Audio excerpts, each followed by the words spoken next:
Wow, Gerardo, qué impresionante realmente la imagen de ver a Jesús caminando sobre las aguas. Pero bueno, explícanos, ¿qué tenemos para hoy domingo en el Evangelio?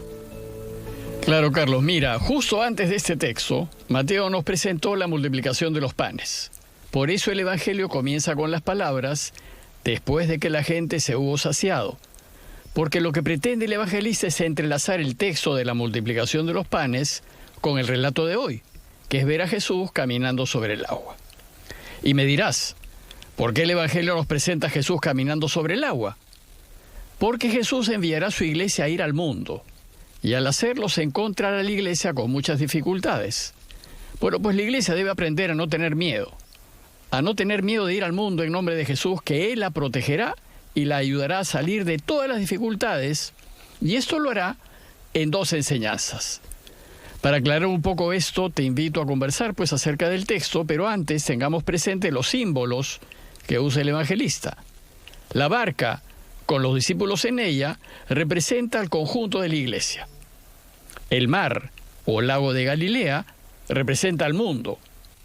Y las olas y el viento en contra representan las dificultades que encontrará la iglesia en su tarea de ayudar a Jesús a que el Padre reine en medio nuestro. Y Gerardo, ¿por qué Jesús busca enseñarnos cómo debemos comportarnos cuando vayamos al mundo? Bueno, la respuesta, Carlos, está en la primera línea. Porque lo primero que hace Jesús es enviar a su iglesia que cruce el lago y vaya a la otra orilla. Y la otra orilla, como alguna vez dijimos, representa tierras extranjeras, tierras de gentiles, de paganos. Por tanto, lo que Jesús quiere es que su iglesia salga al mundo y vaya a otros pueblos, que no se quede encerrada en sí misma. Pero notemos que su iglesia parte a esta aventura sola. Pues vimos, según Mateo, que Jesús se había quedado a despedir a la gente. Y entonces ellos, sin Jesús, partieron a la otra orilla. Bueno, pues ese ir al mundo solo, sin Jesús, es precisamente lo que la iglesia experimentará en sus primeros años de actividad, ya que luego de la resurrección y ascensión del Señor, la iglesia se quedó sola. Si bien es cierto que contó con la fuerza del Espíritu Santo, el hecho es que Jesús ya no estaba físicamente con ellos. Por tanto, ahora, sin Jesús, la iglesia tiene que salir al mundo a anunciar a todos que tenemos que ayudar a Dios a reinar. ¿Y por qué Mateo nos dice entonces que Jesús subió al monte a orar? ¿Qué tiene que ver esto con su deseo de enviarnos al mundo? Lo que pasa, Carlos, es que Mateo quiere enseñarnos que si queremos salir al mundo y ganar, debemos ayudarnos de la oración. La oración de Jesús viene a ser una especie de marco que rodea todo el relato. Y esto porque orar con frecuencia fue uno de los hábitos más importantes del Señor. Dice el texto que después de despedir a la gente, subió al monte a solas para orar. Y llegada la noche estaba allí solo. La mención subir al monte ya indica su deseo de encontrarse con el Padre, pues en el pensar común de la gente, el lugar propio de Dios eran las alturas, los cielos, lo más alto de los altos. Era allí donde se le podía encontrar. Y lo otro a notar es que sus encuentros con su Padre eran largos. Esta vez, por ejemplo, Jesús va a orar durante toda la noche, ya que a los suyos recién se les aparecerá de madrugada. Luego, la oración tiene que tener un lugar importante en nuestras vidas si queremos que nuestras vidas den fruto. A veces la gente dice que no tiene tiempo y da prioridad a otras cosas. Pues así haremos mientras no descubramos el valor de la oración. Pero cuando descubrimos que la oración mejora sustantivamente lo que hacemos, entonces vamos a darle la primera prioridad. Y cuando fortalecidos con la oración nos enfrentamos al mundo, no vamos a dudar, y entonces seremos capaces de caminar sobre el agua. Gerardo, ¿y cuál es entonces la primera enseñanza? En otras palabras, ¿qué nos quiere decir Mateo cuando nos dice que la barca estaba cada vez más lejos y con el viento en contra? Lo primero que nos dice es que a medida que la iglesia se mete más en el mundo, entra mar adentro y cada vez más lejos, encontrará más resistencia y más dificultades. Y efectivamente así sucede.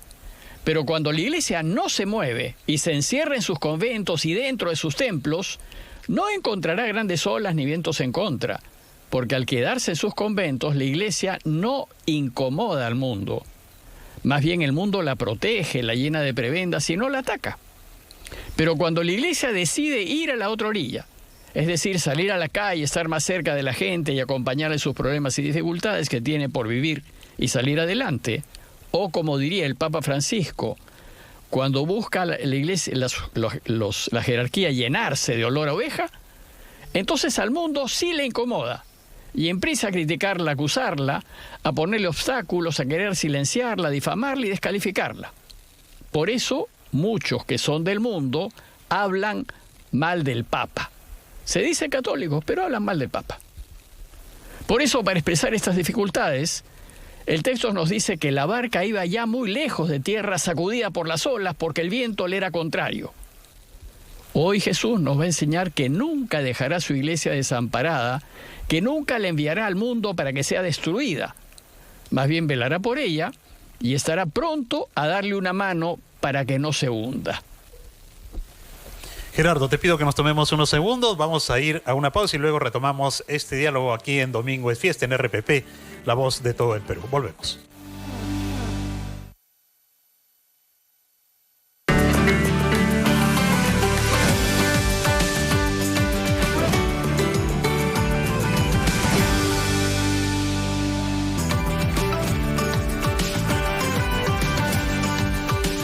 Soy Carlos González y junto al padre Gerardo Vaz estamos conversando sobre el Evangelio de hoy aquí en Domingo es Fiesta. Gerardo, tenemos una pregunta de nuestros oyentes sobre el Evangelio de hoy. ¿Qué te parece si la escuchamos y luego seguimos con tu respuesta? Escuchemos. Buenos días, padre. Soy Vicky. Tengo una pregunta. ¿Y por qué cuando la iglesia se mete más en el mundo, más la ataca?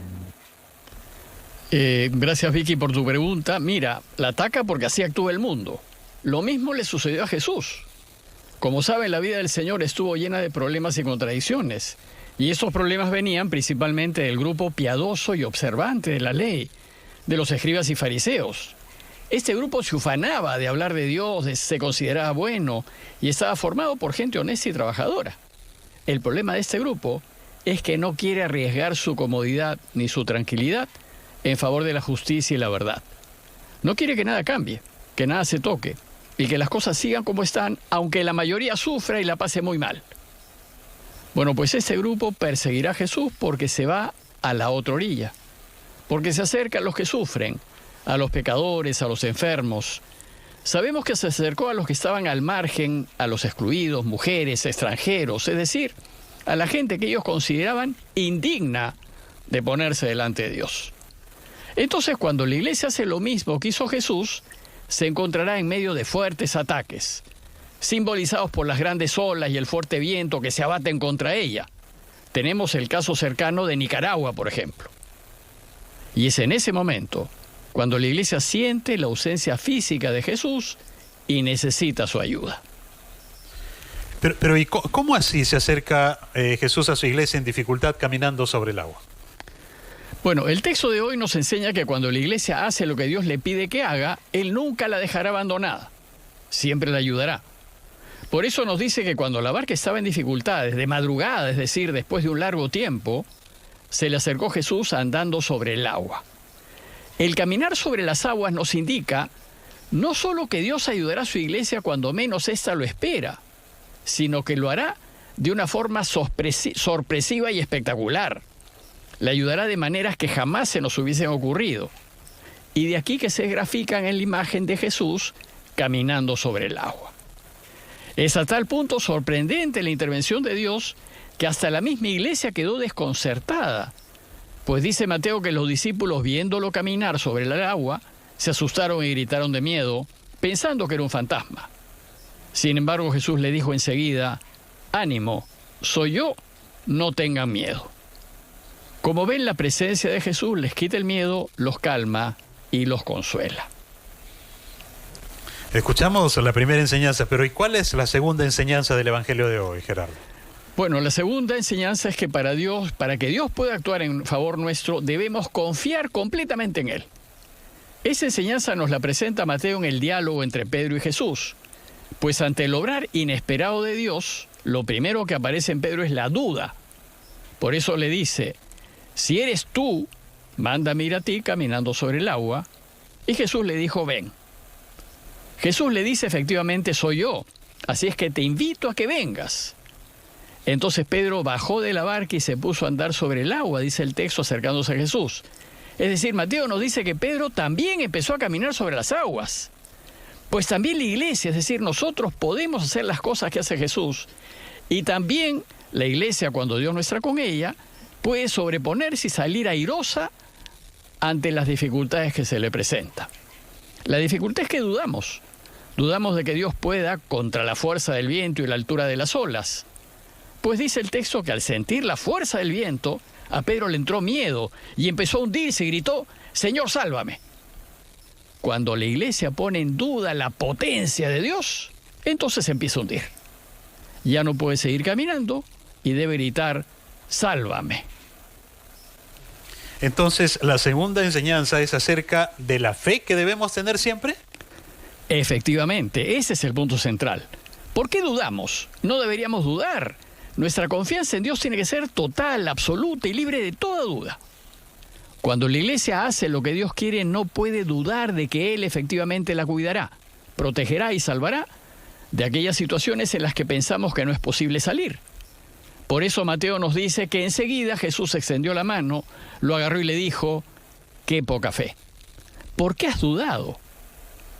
Del texto de hoy podemos concluir que siempre que hacemos lo que Dios quiere, vamos a tener problemas y dificultades. Y se levantarán grandes olas y vientos fuertes contra nosotros para procurar hundirnos. Pero el Evangelio nos enseña que no debemos tener miedo, que Él nunca nos dejará a merced de las olas y de los vientos del mundo. Lo único que nos pide es que confiemos en Él, que tengamos fe y tengamos esa seguridad total de que si hacemos lo que Él quiere, Él siempre estará a nuestro lado y nada podrá destruirnos. Entonces, el resultado de confiar siempre en Él es la paz. ¿Estoy en lo correcto? Es así. Pues cuando estamos con Jesús y confiamos absolutamente en Él, el resultado es la paz. Por eso el Evangelio termina diciéndonos que en cuanto subieron a la barca, amainó el viento y los de la barca se postraron ante Él diciendo, realmente eres Hijo de Dios. Cuando comprobemos que efectivamente el mundo no puede contra nosotros porque Dios está de nuestro lado, entonces no nos quedará otra que reconocerlo y alabarlo junto con toda la iglesia como el Hijo de Dios, el Rey de Reyes y el Señor de Señores. Gracias, Gerardo, por hacernos comprender, ¿no?, que nuestra confianza en Dios tiene que ser total, absoluta y libre de toda duda. Y eso es tan bueno como la buena noticia que vamos a escuchar en este momento.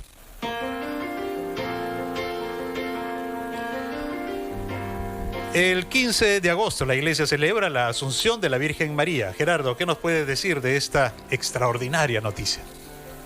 Efectivamente es una muy hermosa noticia porque la Asunción de María se celebra al término de su vida en este mundo. Se dice que ella fue llevada en cuerpo y alma al cielo. Si bien el Papa Pío XII en noviembre del año 50 declaró la Asunción de María un dogma de fe, es decir, pasó a formar parte de las creencias de todos aquellos que somos cristianos católicos, se trata en realidad de una fiesta muy antigua, que ya se celebraba en la Iglesia de Oriente en los siglos IV y V, y en la Iglesia de Occidente se celebra desde el siglo VII. Primero, a esta fiesta se la llamó la Dormición de María, y después se la llamó la Asunción de María.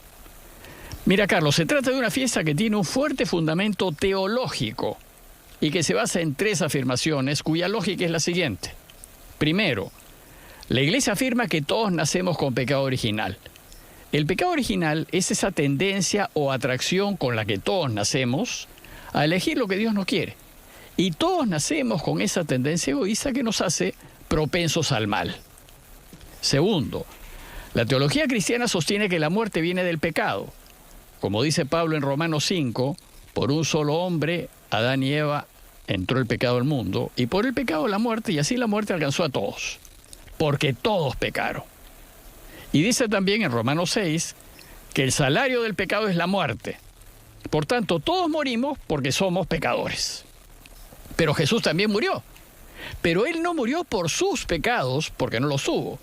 Murió porque asumió nuestros pecados, para liberarnos de ellos y por eso se dice que Él murió por nuestros pecados. Tercero, la Iglesia afirma que María es la madre de Jesús. Y si María es la madre de Jesús y Jesús es Dios, entonces María es la madre de Dios. Pero si María es la madre de Dios, ella tuvo que nacer sin pecado original, porque el seno que contuvo a Dios, al Dios del universo, al bien absoluto, no podía estar contaminado por el pecado. Por tanto, María, por haber sido la madre de Jesús, fue preservada del pecado original. Por eso nosotros sostenemos y celebramos que María es inmaculada, porque fue concebida sin pecado original, es decir, que nació sin mancha, sin esa atracción que todos tenemos a hacer el mal. Bueno, pues estas tres afirmaciones teológicas nos llevan a concluir en lo siguiente. Si María fue preservada del pecado y no tuvo pecado original, entonces la muerte no pudo tener poder sobre ella.